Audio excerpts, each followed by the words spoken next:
आप सभी जनों को मेरा नमस्कार। मैं डॉक्टर नरेंद्र कुमार हूँ और आज हमारे साथ में हमारे लिए गर्व की बात है और हम बहुत किस्मत वाले हैं कि हमारे साथ में आज डॉक्टर डीपी खैतान साहब हैं।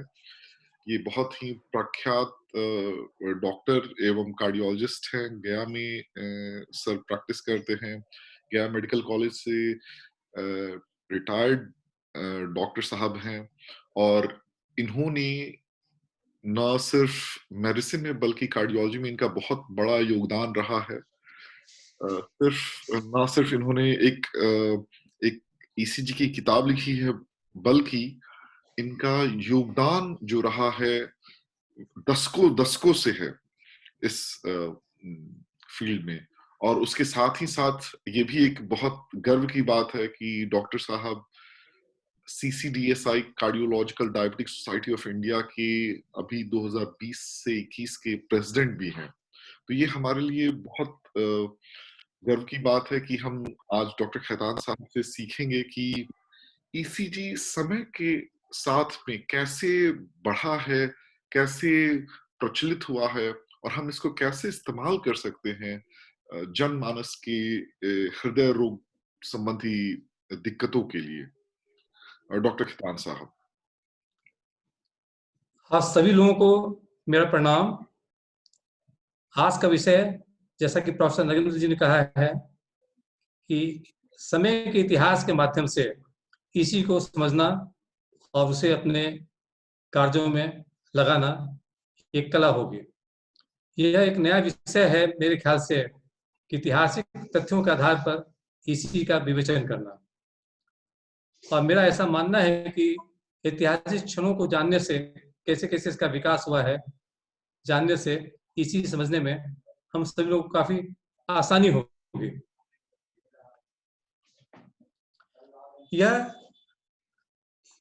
बिल्कुल सर्वविदित है कि हृदय एक ऐसा स्थान है जहां से विद्युत की तरंगें शरीर के चारों तरफ और विशेषकर हृदय के चारों तरफ फैल जाती है एक विशिष्ट रूप से। और यह भी एक आश्चर्य का विषय है कि कार्लो मेडुसी ने 1842 में मेढक पर, फ्रॉग पर यह पता लगाया कि उसके हृदय से भी विद्युत तरंगें निकलती हैं। यह जानना बड़ा विज्ञान के लिए एक सिद्ध संजीवनी बूटी की तरह काम किया इसने। अब देखें हम देखें कि पहले पहल इसकी रिकॉर्डिंग इसी कैसे हुई। मिस्टर डॉक्टर अगस्ता डी वालर, जब वो करीब 31 साल की अवस्था में ही कहें आप इसे, जो कि मेरी मेडिकल स्कूल ऑफ लंदन में काम कर रहे थे, उन्होंने मरकरी और कैपिलरी मरकरी इलेक्ट्रोमीटर की सहायता से एक पहली इसी की रिकॉर्डिंग की, जिसमें दो तरंगें होती थी, टू डिस्टॉर्टेड रिफ्लेक्शंस, एक वेंट्रिकुलर डिप्राइशन को और दूसरी वेंट्रिकुलर डिप्राइशन को प्रकट कर रही थी। चूंकि मरकरी में एक इनर्सिया, एक ऐसी स्थिति, वैसी पकड़ने की स्थिति रहती है, और कैपिलरी वाल के बीच में भी एक रेजिस्टेंस रहता है, इसलिए पूर्ण रूप से जितने वेव्स आने चाहिए उतने वेव्स शायद इसमें नहीं आ पाए थे। इंथोवेंस ने अपने गणित की सहायता से इसे 4 तरंगों में विभाजित किया है, A B C D. Mister वालन ने इसे V1 V2 कहा था। V1 जो है वो वेंट्रिकुलर डिप्राइशन के लिए और V2 वेंट्रिकुलर डिप्राइशन के लिए। लेकिन मिस्टर एंथोवन ने इसे अपने गणितीय फॉर्मूले से ठीक करके नाम दिया ए बी सी डी। ये आज जो एट्रियल डिप्राइशन उसके लिए ये उसका प्रतिनिधित्व करता है। बी जो क्यूआरएस का जो इनिशियल क्यू कंपोनेंट है उसको ये इंगित करता है, और सी जो है वो वेंट्रिकुलर डिप्राइशन के पार्ट को, विभाग को इंगित करता है, और डी जो है वेंट्रिकुलर डिप्राइशन के टी वेव को इंगित करता है, जिसे हम अगले चित्र में स्पष्ट रूप से देख पाएंगे। इसमें क्या किया था इंथोवेंस ने कि अपने एबीसीडी के ऊपर जो आजकल जो पीक्यूआरएसटी वाली चीज हो, जो वेब में है, पीक्यूआरएसटी का भी प्रचलन उन्होंने किया था, इंथोवेंस ने किया था। ऊपर एक सुपर इम्पोज करके दिखलाया उन्होंने कि ये कैसे कैसे जो है इससे समता प्राप्त करता है। मेरे ख्याल से यहाँ तक हम लोग काफी स्पष्ट हो चुके हैं। अब ये बात उठती है कि PQRST नाम क्यों पड़ा, इसे जानना जरूरी है, क्योंकि दिमाग जिसको जानता है उसका विश्लेषण अच्छी तरह से कर सकता है, ऐसा मेरा मानना है। आइंस्टाइन जो थे वो डिकार्टिस एक वैज्ञानिक थे जिनका कार्यक्षेत्र भौतिकी कार्यक्षेत्र रहा है, और लॉ और रिफ्रैक्शन पर काम करते हुए 2 पॉइंट को चुना, उसका नाम दिया P एंड Q, और उनके कार्यों से प्रभावित होकर ही आइंस्टाइन ने उसका नाम दिया PQRST इत्यादि। यू वेब का भी आविष्कार उन्होंने 1800 यू वेब का आविष्कार भी उन्होंने किया था आइंस्टाइन ने, तो उसको भी हम इसमें इंक्लूड कर सकते हैं PQRST VU। यह एक बहुत बड़ी मशीन है आइंस्टाइन के द्वारा निर्मित की भी ECG रिकॉर्डिंग के लिए, जो कि देखा जाए 2 कमरों में इसकी साथ-सैया फैली जाती थी। 5 आदमी इसको पकड़ के ऑपरेट करते थे। 600 पाउंड इसका वजन था। आप लगा सकते हैं कि प्रारंभिक अवस्था में यह कितना विशालकाय हाथी की तरह ऑलमोस्ट ये मशीन थी, और आज की मशीन आप देखते ही कितनी छोटी सी मशीन होती है। इसे समझाना मेरा कर्तव्य हो जाता है और जानना भी चाहिए। ये जो विद्युत कार्य का क्षेत्र हृदय के ऊपर है, हृदय के चारों तरफ है, उसकी उत्पत्ति ऐसे नोड जो कि राइट एट्रियम में अवस्थित है, वहां से इसकी विद्युत तरंगें फैलती हैं चारों तरफ एक विशिष्ट पाथ के द्वारा, जो conductive system of the heart के द्वारा यह फैल जाती है। इसे आप देखें कि जहां से फैलती है उसको ऋणात्मक निगेटिव पोल कहते हैं, और जहां की ओर जाती है ये उसे धनात्मक और पॉजिटिव पोल कहते हैं। इसका बहाव ऋणात्मक से धनात्मक की ओर होता है, जैसा कि इस पिक्चर में दिखाया गया है, आप देखेंगे। और ये तरंगें जो है पूरे छाती फैल जाती हैं। इनकी हमेशा दिशा, जैसे कि वो पीवीस की तरफ देखें नीचे को जा रही है, वो घनात्मक है, तो उसका ऊपरी सिरा ऋणात्मक होना चाहिए, बहुत होना चाहिए। दूसरे चित्र में हम देखेंगे जिसमें कि आर का मतलब है राइट सोल्जर, लेफ्ट का मतलब लेफ्ट सोल्जर, और नीचे की जो बिंदु है, बिंदु वो पीवीस की है, बाद में इसे लेफ्ट फुट की से जोड़ दिया गया था, वो बात दूसरी बढ़ती है। तो आप इसमें देखेंगे कि आर के ऊपर एक माइनस चिन्ह दिया हुआ है, ऋणात्मक चिन्ह दिया हुआ है, वहां से लेफ्ट सोल्जर के धनात्मक चिन्ह की ओर जब विद्युत धारा बह रही है। हमेशा विद्युत धारा इसी में भी इसी सिद्धांत के मुताबिक बहती है, ऋणात्मक से धनात्मक की ओर। इसका एक विशेष महत्व है, बाद में बात करेंगे इसके बारे में। और जो नीचे है आर के राइट सोल्जर के नीचे ऋणात्मक शब्द वहां भी दिया हुआ है, वहां से पीवीस को धनात्मक है, वो नीचे को जा रही है, लेफ्ट सोल्जर से ऋणात्मक से नीचे को जा रही है धनात्मक तक। यह एक ऐसा बिंदु बन जाता है जिसे त्रिशूल की, जिसे मतलब आप कह सकते हैं ट्रायंगल का फॉर्म ले लेता है। और ये कहा गया है कि 15 सेंटीमीटर से हटकर केंद्र बिंदु, हृदय के केंद्र से हटकर कहीं भी आप रखें, जो करंट का प्रवाह है, वोल्टेज का प्रवाह है, वो चारों तरफ समतुल्य रहेगा। वहां पर कोई 15 सेंटीमीटर अंदर रखते हैं तो बढ़ सकता है, लेकिन 15 सेंटीमीटर बाहर रहने पर, चाहे वो आर्म्स के यहाँ पर है, यहाँ पर है, यहाँ पर है, यहाँ पर है, कोई फर्क नहीं बैठता है। और इस तरीके से एक तरीके से समबाहु त्रिभुज का ये आकार ले लेता है। इसे जानना बहुत ही जरूरी है। आप देखेंगे थॉमस ट्रायंगल जो है, ये थॉमस ने 1912 में चेस्ला क्लिनिकल सोसाइटी जो कि लंदन में है, वहां पर इस समबाहु त्रिभुज का प्रदर्शन किया था, जिसमें 3 तरह की, मतलब ये 3 तरह का लिम्स इलेक्ट्रोड्स लिया गया था। इसे 1, 2, 3 कहते हैं। 1 जैसा कि चित्र में दिखाया गया है कि दाहिने से बाएं सोल्जर की ओर है इसका, और उसी तरीके से जो है जो लीड 2 है वो दाहिने से वो लेफ्ट फुट की ओर है, और उसी मुताबिक जो है लेफ्ट आर्म से या लेफ्ट सोल्जर जो कर लीजिए आप, से लेफ्ट फुट की ओर है।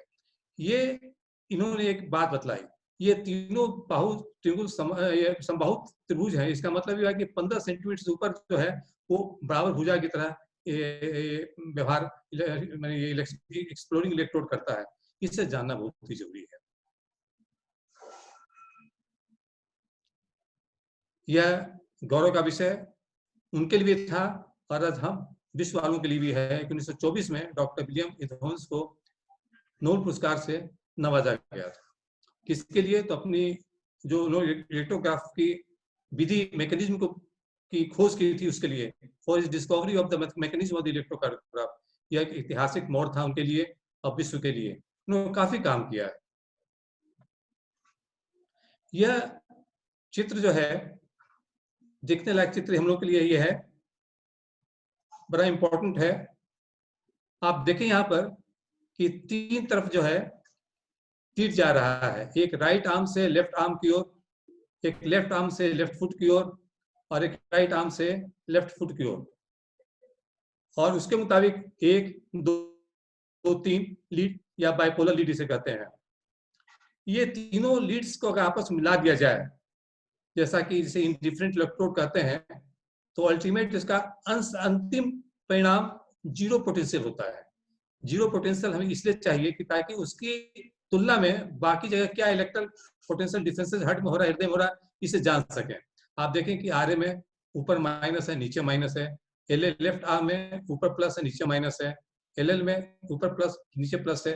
अल्टीमेट 3+3- उस दृष्टिकोण से नहीं, बल्कि इस दृष्टिकोण से कि एक सर्कल बन जाती है जहां पर करंट न्यूट्रलाइज हो जाता है और जीरो पोटेंशियल इसका रिजल्ट आता है। किरचॉफ लॉ भी इसके बारे में कहता है कि ये ऐसा लूप बन जाता है, ये ऐसा एक गोल गोल घेरा बन जाता है जिसमें सभी वोल्टेज एक ड्रॉप्स कर जाते हैं सेम लूप में, और ये क्लोज लूप बनने के कारण इसका जो अल्टीमेट वोल्टेज होता है वो जीरो के बराबर होता है।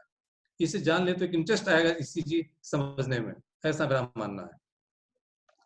अब देखें ऑगमेंटेड न्यूक्लियर लीड्स के बारे में। डॉक्टर इनामुल कोलबर्गर ने 1942 में एक ऐसी लीड निकाली कि ठीक है, लीड 1, 2, 3 तो मतलब ध्वंस साहब ने निकाल दी थी।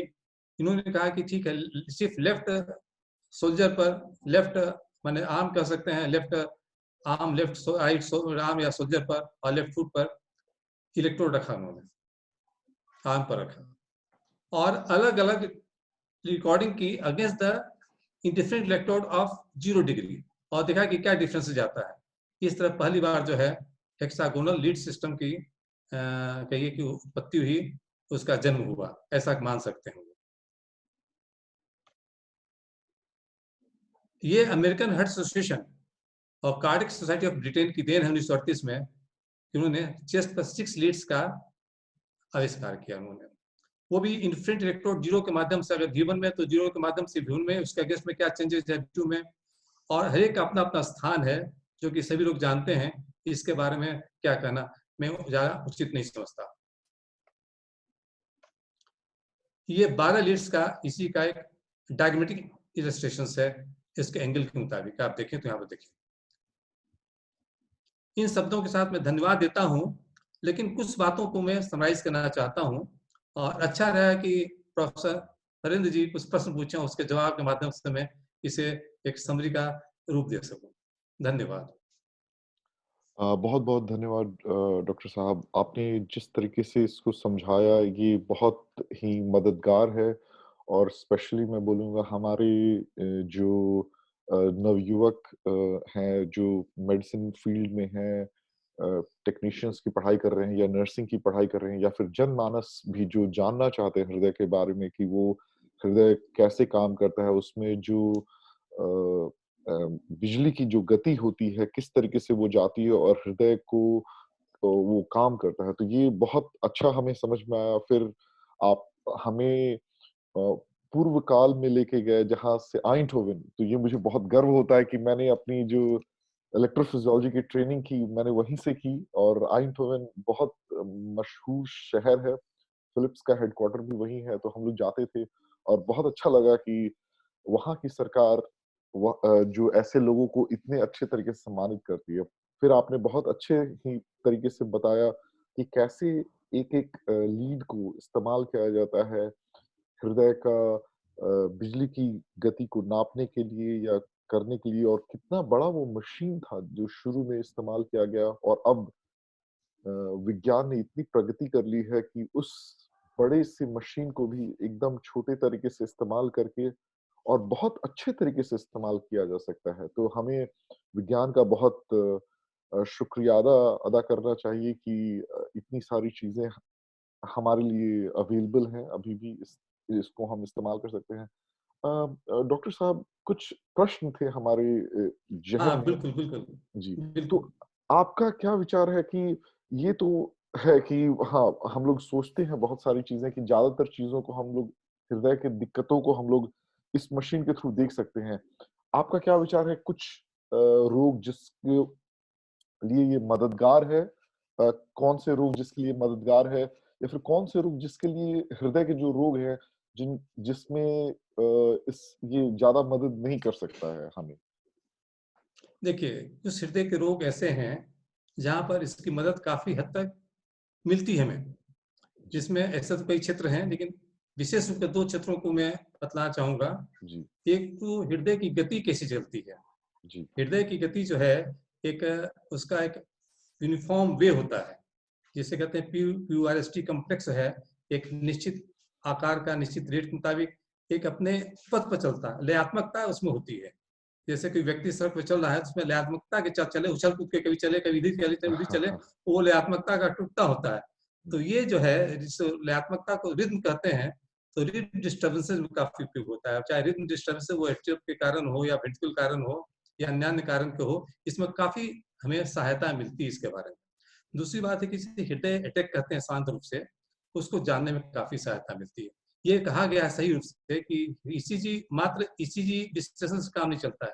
ईसीजी विश्लेषण के साथ लक्षणों का मेल-जोल खाना भी अत्यावश्यक है। इसलिए हमेशा कहते हैं हमें तो जितने मैंने कई काफ़ी संख्या में ईसीजी की होगी, याद तो नंबर मुझको नहीं है। लेकिन हर एक मरीज़ का हमने ब्लड प्रेशर नापा, उनका क्लिनिकल कंडीशंस देखा और ये कोरिलेशन करते हुए हमने क्लिनिकल फाइंडिंग का कंक्लूजन निकाला ईसीजी का कि क्या बहुत ईसीजी फाइंडिंग हो बढ़िया, सकती बहुत है ना? बढ़िया। नहीं तो आदमी मिस कर जाता है, नहीं तो आदमी मिस कर जाता है निश्चित रूप से। जी, जी, तो हार्ट अटैक में किस तरह का है, कब हुआ है, कैसे हुआ, क्या उसका भविष्य नज़र आ रहा है, क्या पेशेंट को हो सकता है। सपोज़ कि किसी पेशेंट को हृदय में 3 नालियाँ होती हैं। एक विशेष नाली होती है जिसे लेफ्ट सर्कमफ्लेक्स कहते हैं। उससे 3 जगह पे एक साथ अटैक हो सकता है। जैसे कि लेफ्ट वेंट्रिकल के बीच पार्श्व हिस्से में जिसे पोस्टीरियर पार्ट कहते हैं, लेफ्ट हिस्से के किनारे हिस्से में लेफ्ट वेंट्रोपेट्रल पार्ट कहते हैं, उसके निचले हिस्से में इंफीरियर पार्ट कहते हैं। तो ये लेफ्ट वेंट्रिकल की चारों तरफ से अटैक होता है। लेफ्ट वेंट्रिकल काफ़ी क्षतिग्रस्त हो जाता है। तो इसलिए तुरंत हम एक प्रोसीजर अपनाते हैं, वो चाहे पीटीसीए का हो और या फिर थ्रोम्बोलाइसिस प्रोसेस हो, इमीडिएट प्रोसेस हम लोग करना पड़ जाता है पेशेंट की जीवन लीला बचाने के लिए। ये सब कंजेनिटल हार्ट डिजीज़ जन्म से कितनी बीमारी होती है, जो हमने स्टेथो से देखा, ये संभावना नज़र आ रही है और इसी फाइंडिंग ये बतला रही है, तो उसका कोरिलेशन काफ़ी हद तक मिल जाता है और एक कंक्लूजन पर हम लोग पहुँचते हैं कि हाँ, ये संभावना बाद में कार्डियक रिपोर्ट इत्यादि से कन्फर्म करते हैं, दूसरी बात ये है। लेकिन ये प्रारंभिक जाँच तो होनी चाहिए। और काफ़ी चीज़ें हैं, जैसे कि आपको कुछ ऐसी गतियाँ होती हैं जहाँ पर एक समान रास्ते से नहीं होके जो हृदय की तरंगे हैं, वो असमान रास्ते से गुज़रती हैं, जिसे WPW सिंड्रोम कहते हैं या पीक एक्साइटेशन सिंड्रोम कहते हैं, उसके बारे में काफ़ी सहायता मिलती है। वो कहाँ पर है, उसका भी हमें इससे पता चलता है और वहाँ पर कार्डियो फिजियोलॉजिस्ट वहाँ पे जाके उसका एब्लेशन करते हैं, नष्ट करते हैं और पेशेंट को काफ़ी फ़ायदा होता है। काफ़ी चीज़ें हैं उसमें। डॉक्टर साहब, प्रोफेसर नरेंद्र जी, काफ़ी चीज़ें हैं इसके बारे में। जी, इसलिए जी, इसी को एक अच्छी निगाहों से देखना चाहिए। जिस जी, मैथमेटिक्स ने इसका आविष्कार किया था, उनके सहयोगी ने कहा था कि आज नहीं तो कल ईसीजी एक ऐसे मकाम से गुजरेगी, जहाँ हृदय रोग को सँभालने में से काफ़ी सहायता मिलेगी, इसके डायग्नोसिस में काफ़ी सहायता मिलेगी। जी। अ, बहुत-बहुत धन्यवाद। आपने बहुत अच्छे तरीके से इसको हमें समझाया और हम इसको समझ भी सकते हैं अब। उम, आपका आपने रोगियों को और या फिर इस मशीन को भी दशकों से देखा है कि कहाँ से वो मशीन कहाँ रही है। आपका क्या एक्सपीरियंस रहा है? आपके दशकों के एक्सपीरियंस से आप कैसे हाँ, कहते हैं हाँ। कि क्या रहा पह है आपका अनुभव? हाँ, पहले तो सिंगल चैनल मशीन हुआ करती थी जब मैं शुरू-शुरू आया था, तो एक पेपर इसी का लीड होता था, उसी पर ये 1, 2, 3 घुमा-घुमा के बटन जो है करना पड़ता था कब की ये और बात हर है? एक कब की ये बात? ये मैंने इसी मैंने 78 में 79 में एमडी मेडिसिन की है हमने। उसके जी, बाद समझता हूँ कि 84 में शायद हमने मशीन खरीदी थी। तो जी। 84 के करीब की बात है ये। अरे, अरे, उस अरे! समय ये होता था कि हाँ, तो उसमें रिकॉर्डिंग करते थे तो वो छाती में इलेक्ट्रोड बदल रहे हैं, इलेक्ट्रिक पर V1 पर रख रहे हैं, V2 पर रख रहे हैं, एक साथ नहीं रखा जाता था, है ना? तो जी, जहाँ साधक वाला कार्य था और लंबी स्ट्रिप निकलती थी, इससे भी मतलब साटो फिर रीडिंग करो जैसा मेहनत वाला काम था और एक साथ विज़न एक एट ए ग्लांस नहीं उसको कैच कर पाता था, ये जी, दिक्कत होती थी। फिर उसका कुछ और मशीन का इम्प्रूवमेंट हुआ, समझे ना? जी तो उसमें जो है स्टैंडर्डाइजेशन आना शुरू हो गया है ना। जी जी जी हाँ 10 मिलीमीटर हाउस का जो 1 मिली वोल्ट का है वो जी सब हाँ आना शुरू हो गया जी उसमें। तो काफी अच्छी बात लगी। उसमें घुमाने वाली बात जो थी काफी हद तक इजियर बना दिया उन्होंने। ये जी चलती क्रिया फिर डिजिटल मशीन की बात आई, वो भी देखा कि 12 इलेक्ट्रोड्स के साथ में एक ही साथ तस्वीर आती है। एक साथ एक ग्लांस देख लेते हैं यहाँ, जैसे कि आप आए प्रोफेसर साहब, आपका चेहरा देखा, हाँ अरे भाई प्रोफेसर नरेंद्र जी आप कैसे हो, जी जस्ट लाइक दैट। तो एक ग्लांस देखने से तो डायग्नोसिस दिमाग में आ जाती है, बाकी माइंड तो देखते ही रहते हैं। इस तरह की यात्रा, अब तो वॉच ईसीजी क्या क्या लोग आ रहे हैं, और कई तरह ईसीजी है जो डॉक्टर प्रोफेसर नरेंद्र बतलाएंगे, मेरे उससे ज्यादा वाकिफ हो, विदेश में रहते हैं, ज्यादा वाकिफ इस मामले में। जी जी नहीं नहीं बहुत बहुत धन्यवाद ये हमारे साथ शेयर करने के लिए। तो ये हमारे दर्शकों के लिए ये जानना चाहिए कि जो डॉक्टर साहब ने बताया 1984, मतलब आज से 26-27 साल ये पहले की बात है। लगभग क्वार्टर ऑफ अ सेंचुरी, यानी कि 10 जो 100 साल की एक चौथाई, मतलब ये बहुत लंबे समय की ये बात है। ये हम लोगों को बहुत विज्ञान का शुक्रिया अदा करना चाहिए कि विज्ञान ने इतनी प्रगति कर 40 ईयर्स हो गए सर, 40 साल मेरे को हो गए करते हुए अरे अरे अरे बताइए 40 साल लगभग। 40 साल में हम लोगों ने इतनी प्रगति देखी है। और अभी अब तो बहुत सारी नई नई चीजें आ गई हैं, जिसमें कि आप जो घड़ी जैसे पहनते हैं तो वैसे करके ही आप बिल्कुल। पहनिए, और उसमें आप हृदय की जो गति की है, जो भी दिक्कतें हैं आप देख सकते हैं अपनी घड़ी के ऊपर ही। और वो कनेक्टेड होता है हृदय रोग विशेषज्ञों के साथ में, डॉक्टर्स के साथ में, जो कि अगर आपको कोई भी दिक्कत होती है तो वो उसी समय में देख सकते हैं और उसके बारे में वो बताया भी जा सकता है। तो आज की कहानी थी ये जो ईसीजी मशीन है, ये मशीन कैसे ये अलग-अलग इजाज हुई है। जा रही है, आ रही है, और क्या-क्या नए-नए इसमें चीजें जुड़ रही हैं। तो आज के सेशन के लिए बहुत-बहुत धन्यवाद डॉक्टर खेतान। आपको प्रोफेसर साहब काफी काफी धन्यवाद मेरी ओर से। जी, धन्यवाद।